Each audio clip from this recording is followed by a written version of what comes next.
नमस्कार किसान भाइयों, स्वागत है आप सभी का हमारे यूट्यूब चैनल आधुनिक खेती पर। किसान भाइयों, आज हम बात करेंगे कि मौसम के हिसाब से रबी फसलों में क्या क्या बीमारियां आ सकती हैं और हम मौसम को देखकर कैसे अंदाज़ा लगाएं कि कौन सी बीमारी इसमें लगने वाली है, तो उसका हम बचाव पहले से ही क्या करें।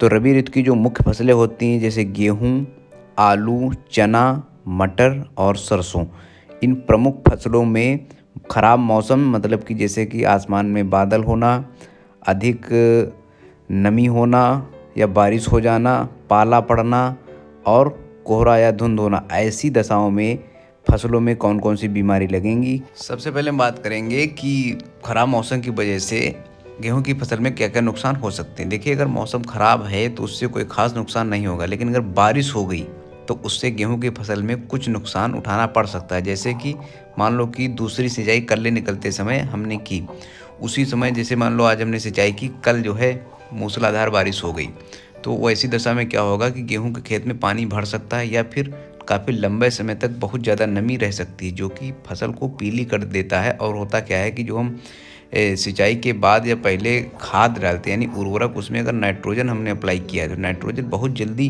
नीचे चली जाती है ज़मीन की, है ना। जितना पौधे में ऊपर की ओर बढ़ती है नाइट्रोजन, उतना ही नीचे जाती है और वो जाएगी हमेशा नमी की उपस्थिति में। इसीलिए कोशिश ये करें कि खेत में पानी किसी भी हालत में भरने ना पाए, यानी रुकने ना पाए लगातार वहाँ पे। इसलिए अगर देख लें, मौसम का अपडेट लेते रहें। अगर बारिश होने वाली हो, ऐसी दशा में सिंचाई ना करें, और करें भी तो हल्की सिंचाई करें ताकि फसल बर्बाद न हो।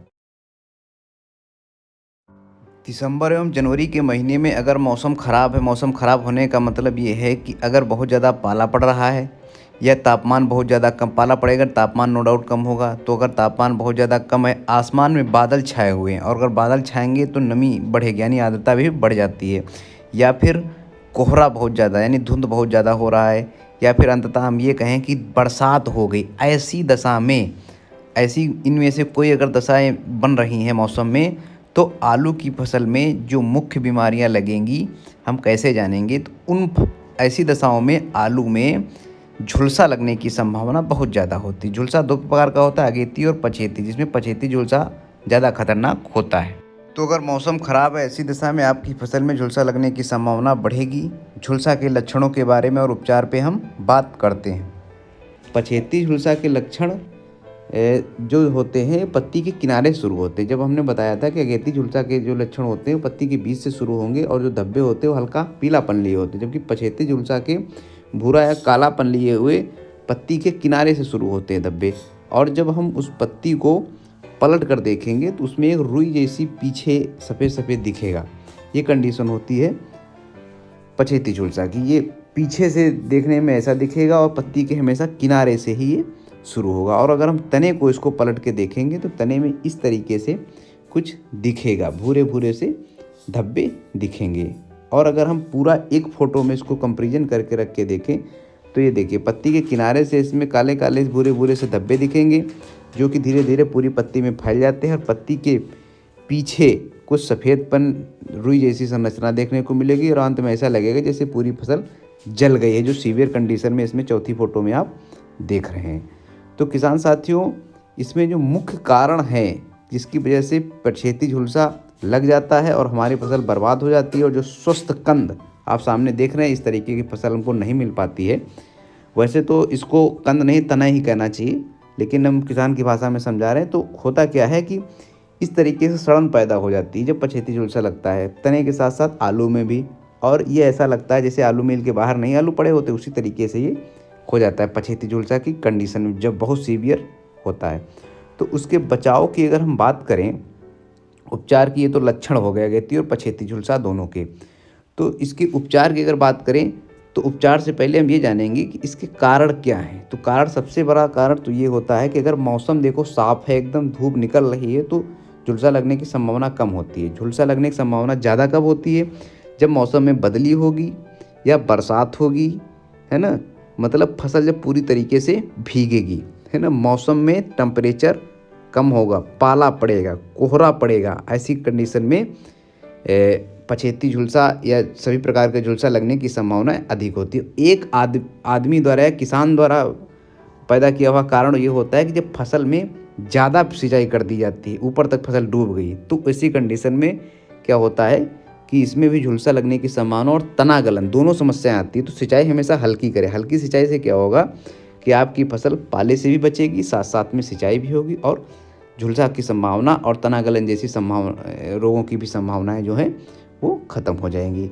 तो ये सब चीज़ें ध्यान रखना है कि सिंचाई के साथ साथ में जो अन्य बातें हैं उनको भी ध्यान रखना है, क्योंकि जो हमारे कंट्रोल में है कम से कम वो तो ध्यान रखें। अब हम उपचार की बात कर लें तो इसमें 2 तरीके से उपचार होगा आलू में। पहला उपचार क्या होता है, बचाव। बचाव क्या होगा कि बुआई के 40 दिन बाद, 60 दिन बाद और 80 दिन बाद हम छिड़काव करेंगे इंडोफिलियम 45 का यानी मैनकोजेब 75% WP 2.5 से 3 ग्राम दवा प्रति लीटर पानी की दर से छिड़काव करेंगे, जो कि करीब करीब जो है 500 से 700 ग्राम प्रति एकड़ की दर से दवा पड़ेगी। अब अगर इसमें लगी गया है रोग पछेती झुलसा तो हम क्या करेंगे, फिर उसमें हम छिड़काव करेंगे कार्बेंडाजिम 50% WP प्लस मैनकोजेब 75% दोनों का मिलाकर छिड़काव करेंगे ऐसी कंडीशन में। और अगर सीवियर लग गया मतलब बहुत ज़्यादा दिख रहा है तो ऐसी कंडीशन में हम क्या करेंगे, फिर मेटालाक्जिल 8% प्लस मैनकोजेब 63% का छिड़काव करेंगे,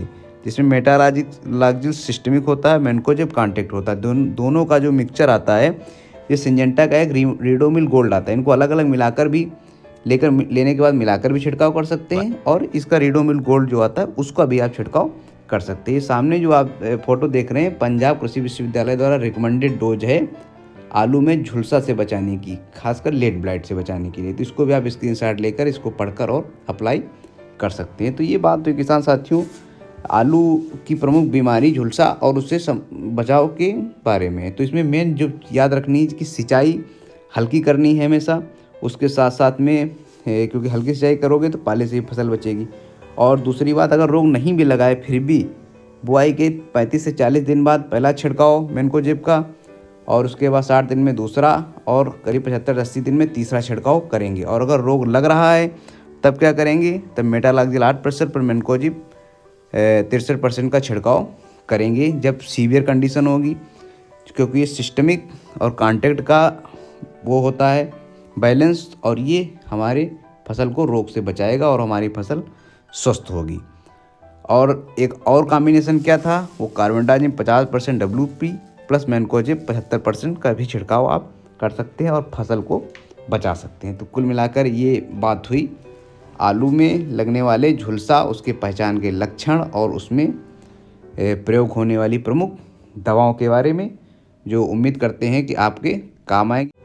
ख़राब मौसम की वजह से चने में क्या क्या नुकसान हो सकते हैं। अगर मौसम ख़राब है, वातावरण में ज़्यादा नमी हुई और उस समय बारिश हो गई, तो बारिश होने की दशा में क्या होगा कि चना में उगठा लगने की समस्या बढ़ सकती है, क्योंकि चने में उगठा मतलब ज़्यादा नमी अगर खेत में हो जाएगी तो जड़ गलन हो सकती है या फिर उगठा लग सकता है। ऐसी दशा में हम क्या करेंगे, गोबर की खाद में ट्राइकोडर्मा मिलाकर उसको जो है खेत में अपने छिड़काव कर देंगे, है ना।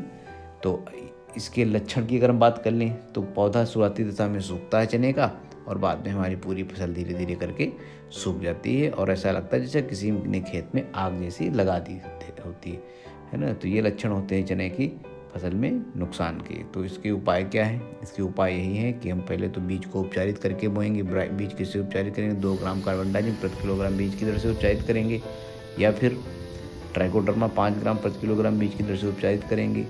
नहीं तो हम क्या करेंगे कि अपने खेत में ट्राइकोडर्मा को गोबर की खाद में मिलाकर उसका जो है बुरकाव पूरे खेत में कर देंगे, ताकि जो है नमी हमारे खेत में अगर पहले से है तो वो अच्छा काम करेगा। और ये ध्यान रखेंगे कि सिंचाई के साथ नहीं दें, क्योंकि इसमें अगर पहले ज़्यादा नमी है तो सिंचाई वाला देने का काम नहीं करेंगे।